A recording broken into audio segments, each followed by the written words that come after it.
1959 bureau for paranormal research and defence की parapsychologist जो song Hellboy और एक एजेंट के साथ ट्रेन से अपलाचियन की पहाड़ियों से बड़ी तेजी से गुजर रही होती है। वो लोग एक बड़े से लकड़ी के बॉक्स में एक विशालकाय और दुनिया की सबसे खतरनाक मकड़ी को अपने हेडक्वार्टर फेयरफील्ड ले जा रहे होते हैं। उन्हीं पहाड़ियों से गुजरते हुए हेलबॉय और उस मकड़ी को कुछ अजीब सी आवाज सुनाई देती है, जिससे बेचैन होकर मकड़ी अपना बॉक्स तोड़कर एजेंट को मार देती है और हेलबॉय से लड़ती हुई ट्रेन के डिब्बे को ही पटरी से अलग करके पहाड़ियों से गिरा देती है। हेलबॉय और जो पहाड़ी से लुढ़कते हुए बड़ी मुश्किल से खुद को संभालते हैं। फिर मकड़ी से लड़ते हुए हेलबॉय उसको घायल कर देता है, जिससे वो अपना आकार छोटा करके जंगल में बने एक गुप्त टनल में चली जाती है। उन दोनों को समझ ही नहीं आता कि आखिर जंगल में टनल कौन बनाएगा। असल में वो पहाड़ियाँ कोयले की खदान के लिए मशहूर थीं। फिर जो के पूछने पर हेलबॉय बताता है कि किसी काली शक्ति की पुकार ने मकड़ी को नींद से जगाया और वो उत्तेजित होकर उस आवाज की तरफ खिसती चली गई। ऐसी आवाजें अक्सर दूसरी काली शक्तियों को ही पुकारती हैं, जो मुझे भी सुनाई दी थी। साथ ही वो जो को बताता है इस जंगल की हर एक चीज श्रापित है। अब क्योंकि उनका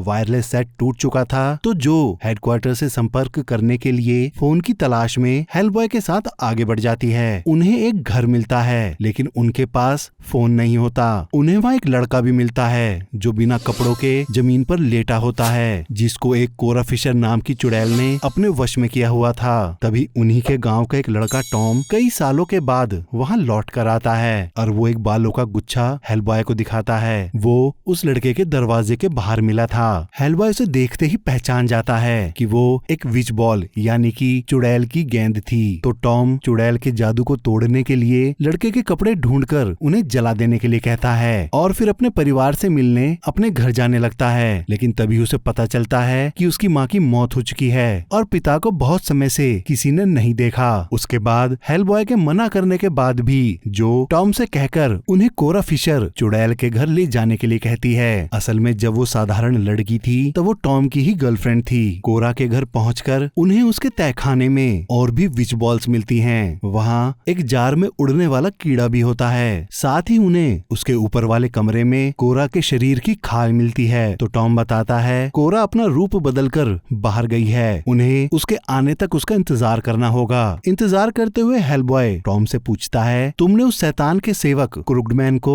कब देखा था? तो टॉम बताता है आज से 15 साल पहले वो एफी नाम की एक चुड़ैल से मिला था। उसी ने चुड़ैलों के रीति रिवाज तंत्र मंत्र उसको सिखाए और उसे भी चुड़ैल बनने के लिए उकसाया, जिसके लिए एफी ने उसको क्रुगडमैन के साथ समझौता करने का रास्ता बताकर एक काली बिल्ली की हड्डी को उस समझौते का साक्षी बनाकर क्रुगडमैन से मिलवाया था। असल में कई सौ साल पहले क्रुगडमैन यूरोप से आया था और यहाँ व्यापार करके वो बहुत अमीर बन गया। फिर यहाँ के लोगों ने उसके बढ़ते लालच की वजह से उसे फांसी पर चढ़ा दिया और उसका सारा पैसा लूट लिया। मौत के बाद उसकी मुलाकात शैतान से हुई। शैतान ने क्रुगडमैन से एक सौदा किया कि वो जितनी भी आत्माएं शैतान को भेजेगा उसे हर एक आत्मा का एक सिक्का मिलेगा। क्रुगडमैन को लगा इससे वो फिर से अमीर बन सकेगा, लेकिन जब मैंने उसे देखा मैं डर गया और उस बिल्ली की हड्डी को वहीं जंगल में फेंक कर घर भाग आया। घर पहुंचकर मैंने देखा कि वो हड्डी घर के बाहर ही पड़ी थी। उसके बाद मैं गांव से ही भाग गया, लेकिन उस हड्डी ने मेरा पीछा नहीं छोड़ा। फिर मैं सेना में भर्ती हुआ।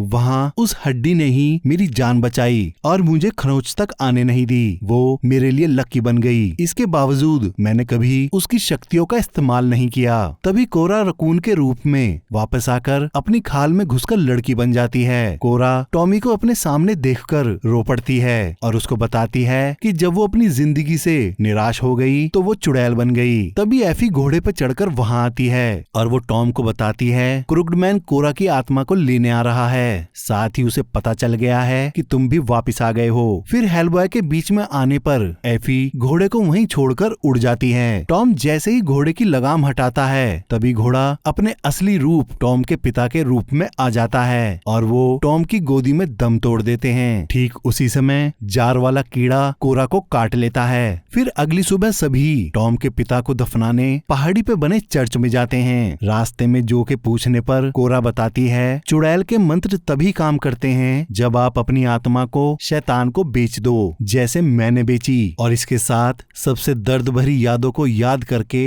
वो मंत्र पढ़ो। फिर खदानों के पास पहुंचकर कर कोरा और हेलबॉय को काली शक्ति की आवाज सुनाई देती है और कोरा हवा में लटक जाती है। तभी एक शैतानी सांप कोरा को जकड़कर काट लेता है, तो हेलबॉय उसको जैसे ही खींचकर निकालता है वो उसको भी काट लेता है। सांप को मारकर हेलबॉय उसके जहर की वजह से बेहोश हो जाता है और फिर जब उसकी आंखें खुलती हैं तो वो कोरा के साथ खुद को नर्क में पाता है, जहाँ वो अपनी माँ को एक विशालकाय कुएं के सामने लटका हुआ पाता है। वो शैतान होता है और वो उसे जला देता है। उसके जलते ही उसकी कोख में पल रहा शैतान का बेटा खुद हेलबॉय ही बचता है। तभी हेलबॉय की आंखें खुल जाती हैं। टॉम ने अपनी लकी हड्डी की मदद से उसका जहर खींचकर उसको नर्क से वापस खींच लिया था, पर वो कोरा को बचा नहीं पाता। फिर टॉम अपने पिता का शरीर लेकर चर्च पहुंच जाता है। वहां का अंधा पादरी उनको दिन के उजाले में ही सफर करने की सलाह देता है, पर वो जैसे ही चर्च से बाहर जाने लगते हैं तभी शैतान पलक झपकते ही वहां रात कर देता है। उसी समय एफी वहां आकर टॉम को पुकारती है, तो टॉम बिना किसी को बताए उसके पास आ जाता है। वो देखता है चुड़ैलों ने चर्च को घेर रखा है। तभी क्रूगडमैन वहां आकर टॉम से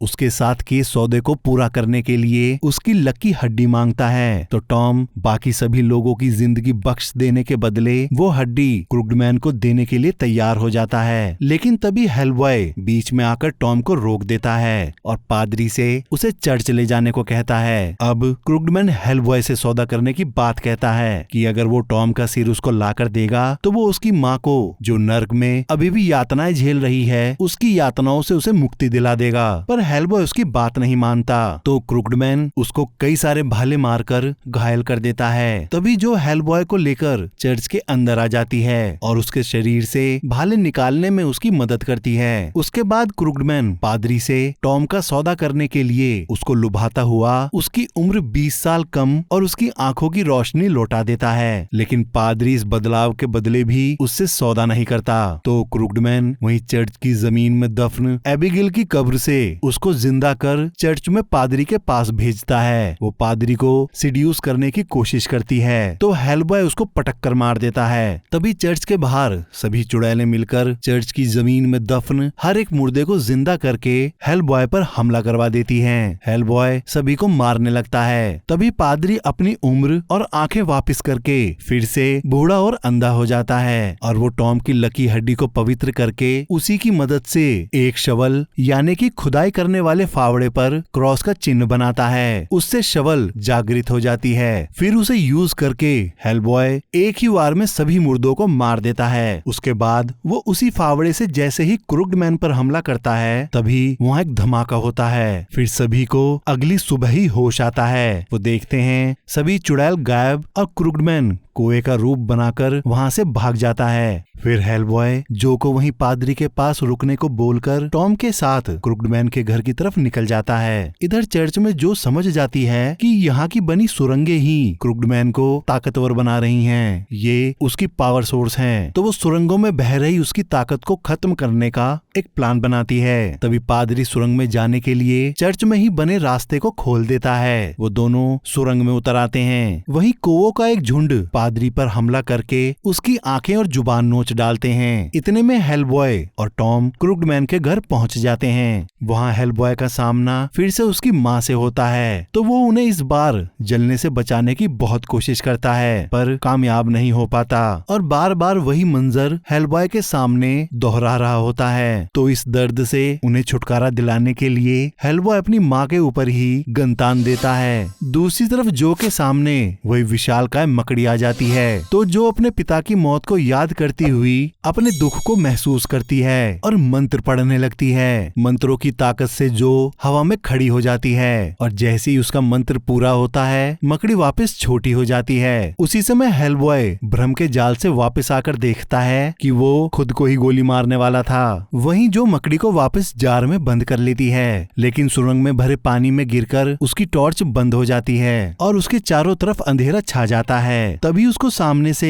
एक रोशनी का पुंज नजर आता है। उस रोशनी की मदद से जो ऊपर जाने के लिए सीढ़ियां पकड़ लेती है। दूसरी तरफ हेलबॉय के सामने क्रुगडमैन आ जाता है। उन दोनों की लड़ाई में क्रुगडमैन हेलबॉय की हालत खराब करके उसकी ही आत्मा को खींचने लगता है। तभी टॉम वहां पहुंचकर कोरा का नाम लेकर विच बॉल क्रुगडमैन के मुंह में फेंक देता है। विच बॉल उसके अंदर से शैतानी ताकतें खींचने लगती है। तभी हेलबॉय उसको गोली मारकर खत्म कर देता है। क्रुगडमैन का शरीर तुरंत सिक्कों में बदल जाता है। तभी हेलबॉय उसमें से सबसे चमकदार सिक्का उठाता है तो टॉम को लगता है कि वो कोरा की आत्मा के बदले लिया गया सिक्का है। वहाँ से बाहर आकर हेलबॉय टॉम को बताता है कि शक्ति बिल्ली की हड्डी में नहीं बल्कि तुम्हारे अंदर थी, इसीलिए वो शैतान तुम्हारे पीछे था। तभी उनकी नजर अचानक से बूढ़ी हो चुकी एफी पर पड़ती है तो टॉम अपने पिता पर बंधी लगाम एफी को बांध देता है। फिर दोनों वापस चर्च लौटकर देखते हैं जो उस बेहोश है। हेलबॉय उसको जगाता है। जागने के बाद जो उसको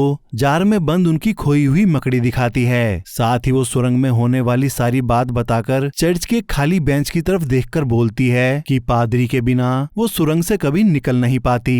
असल में जो उसकी मदद करने के लिए पादरी की आत्मा को शुक्रिया बोल रही थी। फिर जो टेलीफोन बूथ से हेडक्वार्टर कॉल करके हेलीकॉप्टर मंगा लेती है और हेलबॉय के साथ हेडक्वार्टर के लिए निकल जाती है। टॉम घोड़ी बनी एफी के शरीर पर लिख देता है, मुझसे बचकर रहना, मैं एक चुड़ैल हूँ। और ये कहानी यहीं खत्म हो जाती है। आशा करता हूँ कि आप सभी को ये एक्सप्लेनेशन पसंद आई होगी। और भी मूवी के एक्सप्लेनेशन सुनने के लिए आप हमारे इस चैनल को लाइक करें, सब्सक्राइब करें और साथ ही बेल आइकन दबाना ना भूलें।